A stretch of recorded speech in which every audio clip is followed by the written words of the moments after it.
ఢిల్లీ కేంద్రంగా వైఎస్ఆర్సీపీ అధినేత జగన్మోహన్ రెడ్డి ధర్నా చేస్తున్నటువంటి నేపథ్యంలో జగన్మోహన్ రెడ్డి జాతీయ మీడియాకి ఇంటర్వ్యూ ఇస్తూ జాతీయ మీడియా రిపోర్టర్ అడిగినటువంటి ప్రశ్నకు సమాధానం చెప్పలేక పలాయనం చిత్తగించాడు అనేటువంటి వార్తలు ఇప్పుడు సోషల్ మీడియాలో చక్కర్లు కొడుతున్న నేపథ్యంలో ఈ అంశం మీద మనం విశ్లేషణ చేసుకునేటువంటి ప్రయత్నం చేద్దాం.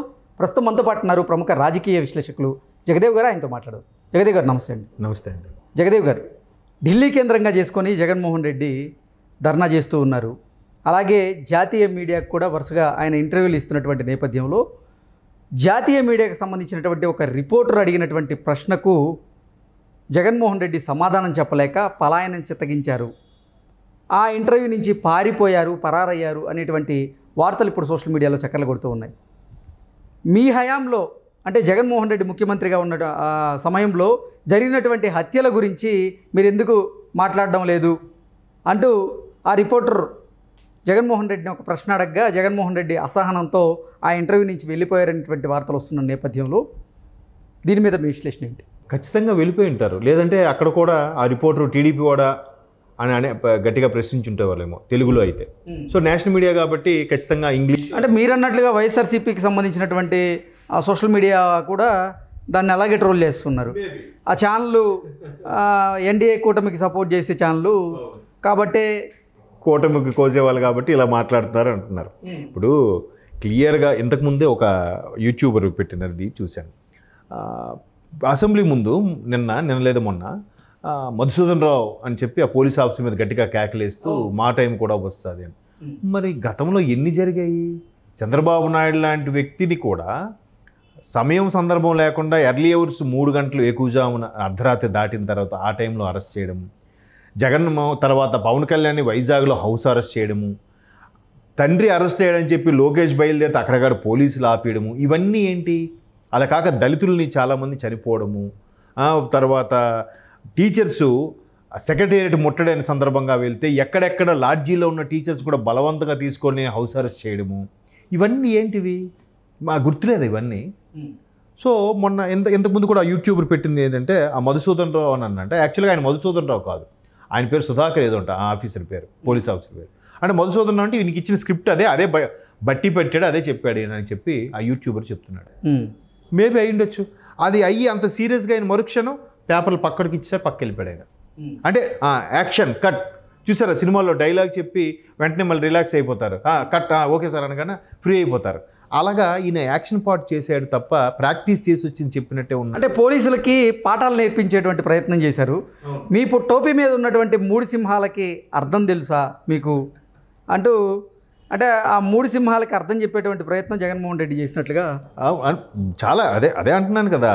ఇప్పుడు గత 5 ఏళ్ళలో జరిగినవన్నీ మర్చిపోయి ఇప్పుడు ఇలాగ నీతులు చెప్తున్నారు ఏంటి అనేది చాలామంది ఒక అభిప్రాయం. కొంతమంది ఓపెన్గా అనలేక మనకెందుకులా అని నవ్వు ఊరుకుంటున్నారు, కొంతమంది ధైర్యంగా వీడియోస్ చేసి పెడుతున్నారు, ఇంకొంతమంది అతను చేసిన వ్యాఖ్యలకి కింద పెట్టేయడానికి ఏపీ ప్రజలు అబ్బా ఆహా అన్నట్టుగా చూపించి ఒక ట్రోల్స్ పెట్టడం, ఇవన్నీ చేస్తున్నారు.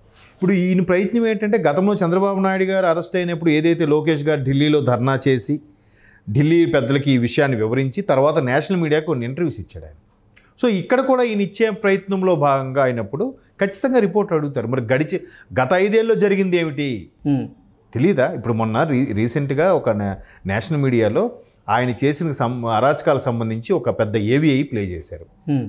ఆయన కూడా ఋషికేష్ కొండకు బోడిగుండులా కొట్టి దాని బిల్డింగ్లా కట్టి ఓన్లీ లెట్రిన్ సంబంధించిన కమోడే 3,40,000 పెట్టి చేశారంట అని చెప్పి దాన్ని దుయ్యబెట్టాడు. దుయ్యబెడితే అది ఎవరికి తెలీదు, నేషనల్ మీడియాతో సహా అందరూ చూస్తున్నారు ఇక్కడ జరిగే అరాచకాలేంటి, ఏం జరుగుతుంది. ప్రపంచ ప్రఖ్యాతగాంచిన టీటీడీకి ఎటువంటి అన్యాయం జరిగింది, టీటీడీలో కూడా ఎటువంటి అవకతవకలు జరిగాయి, అసలు క్యూ లైన్లో ఉన్న వాళ్ళకి ప్రసాదాలు పెట్టడమే మానేశారు, ఇవన్నీ ఎందుకు చేస్తున్నారు అని తెలీదా? నేషనల్ మీడియా కూడా చూస్తుంది. కాకపోతే వాళ్ళకేంటంటే 29 రాష్ట్రాల్లో ఉండే భాగంగా ఈ రాష్ట్రం ఏదో ఒక జస్ట్ 10 నిమిషాల న్యూస్ అంతే వాళ్ళ దృష్టిలో. బట్ వాళ్ళే సెంటరైజ్ చేస్తే ఈ 10 నిమిషాలు కాస్త 10 గంటల న్యూస్ చేయొచ్చు వాళ్ళు కూడా. బట్ మిగతా 29 రాష్ట్రాల న్యూస్ కూడా వాళ్ళు టెలికాస్ట్ చేయాలి కాబట్టి నేషనల్ మీడియా వాళ్ళు దాని మీద కొట్టుకు వెళ్ళిపోయింది. ఇప్పుడు అదే ప్రదంగా అడుగుతున్నప్పుడు నీళ్ళు నమలాల్సి వచ్చింది. మీరు అన్నట్టు పలాయన చిత్తగించారని నీళ్ళు నమలడం అంటే కూడా ఇదే సరైన ఆన్సర్ లేకపోతే ఇలాగ రియాక్ట్ అవుతారు. ఇప్పుడు గతంలో ఒక ఛానల్కి ఇచ్చిన ఇంటర్వ్యూలు కూడా ఎప్పుడు ఎలక్షన్స్ ఇంకా పోలింగ్ కొద్ది రోజులు ఉందనగా ఎలక్షన్ ఇంటర్వ్యూలో మీ మీద ఒక అభియోగం ఉంది, ఎంతసేపు పథకాలు కానీ అభివృద్ధి లేదు అని అంటే, అసలు తమిళనాడు ఎలా అభివృద్ధి చెందింది? చెన్నై వల్ల. చెన్నై ఎందుకు అభివృద్ధి చెందిందంటే హార్బర్ ఉండడం వల్ల. మహారాష్ట్ర ఎలా అభివృద్ధి చెందింది? ముంబై వల్ల. ముంబై ఎందుకు అభివృద్ధి చెందిందంటే హార్బర్ ఉండడం వల్ల. మరి మిగతా అభివృద్ధి చెందలేదా? ఢిల్లీ ఇవే అభివృద్ధి చెందలేదా? అంటే మరి వాటికి హార్బర్ ఉందా? అంటే ఇలా చెప్తున్నాం. మరి హైదరాబాద్ ఎలా అభివృద్ధి చెందింది? హార్బర్ ఉందా హైదరాబాద్కి? అంటే వాళ్ళు ఏదో అనుకుంటున్నారో అదే ప్రిపేర్ అదే ఆన్సర్ చెప్తున్నారో తప్ప వాళ్ళకి ఎవరైనా రివర్స్లో అడిగితే సీరియస్ అయిపోతున్నారు, అక్కడి నుంచి వెళ్ళిపోయే పరిస్థితి వస్తుంది. సో గత ప్రభుత్వంలో చేసినవన్నీ మర్చిపోయి సీరియస్గా పోలీసులు కూడా మీరు పోలీసులాగా ఉండండి చెప్తుంటే ఎంత ఆశ్చర్యంగా ఉంది.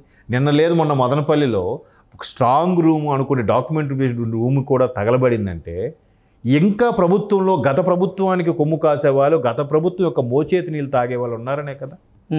అది రీజన్ ఎవరైతే అవసరం ఉండి అక్కడ ఎవరో ఒక అధికారి రాత్రి 10:30-11 వరకు ఆఫీసులో కూర్చొని పని చేసుకున్నాడంటే ఇట్లాంటి ఏదో తగలబెట్టడానికే కదా.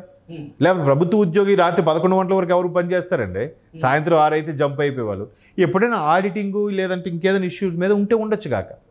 అది కాకుండా గవర్నమెంట్ ఫామ్ అయిన ఒక 15 రోజుల తర్వాత సెక్రటరీలో కూడా కొన్ని ఫైల్స్ మాయమయ్యాట. ఎందుకు మాయమయ్యాయి అంటే వీళ్ళకి సంబంధించిన అధికారులు, వీళ్ళకి సంబంధించిన మోచేతి నీళ్ళు తాగే వ్యక్తులు ఇంకా ఉండబట్టే కదా.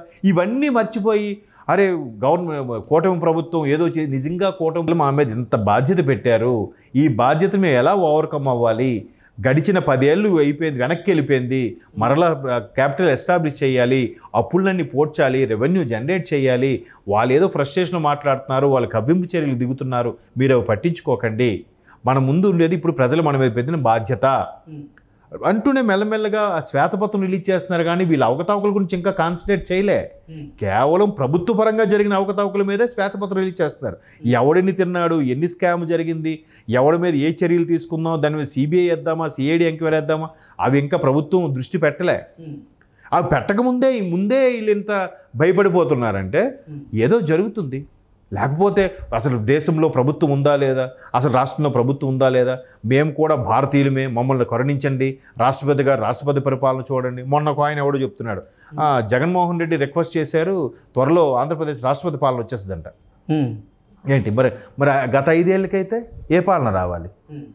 అమెరికన్ ప్రెసిడెంట్ పాలన రావాలా గత 5 ఏళ్ళు జరిగిన దానికి? రాష్ట్రపతికి బియాండ్ దట్ అయిపోయింది కదా గత 5 ఏళ్లలో. ఎవరైనా మాట్లాడగలిగారా? ఎవరైనా మాట్లాడితే వాళ్ళు బతకగలిగారా? లేదంటే వాళ్ళ మీద కేసులు ఎన్ని జరిగాయి? అలాగా అవన్నీ మర్చిపోయి ఇలా అంటుంటే నిజంగా హోంమంత్రి అనిత గారు అన్న మాట గుర్తొస్తుంది. మొగుడు కొట్టి ఎవరో మొగసాడి ఎక్కింది అని అన్నట్టుగా సామెతలు అన్నట్టుగా తిరిగి అన్నీ చేసేసి ఎక్కడ వాళ్ళ మీద చేస్తారో అని ముందుగానే రివర్స్ గేర్ వేసేసి మా కార్యకర్తలను చంపేస్తున్నారు, మాకు భద్రత లేదు, మా మీద అటాక్స్ జరుగుతున్నాయా, ఆంధ్రప్రదేశ్లో అసలు ప్రభుత్వం ఉందా, ఆంధ్రప్రదేశ్ భారతదేశంలోని భాగమేనా, మమ్మల్ని గుర్తించండి, మేము బతకలేకపోతున్నాం అన్నట్టు చెప్తున్నారు. ఆ గొంతు వినిపించడానికి సెంట్రల్ వరకు వెళ్ళిపోయారు. ఎక్కడ కూడా వినిపించవచ్చు కదా. సో ఇవన్నీ చూస్తుంటే ఒక్కోసారి హాస్యాస్పదంగా అనిపిస్తుంటే, సరే రాజకీయ మనుగడ కోసం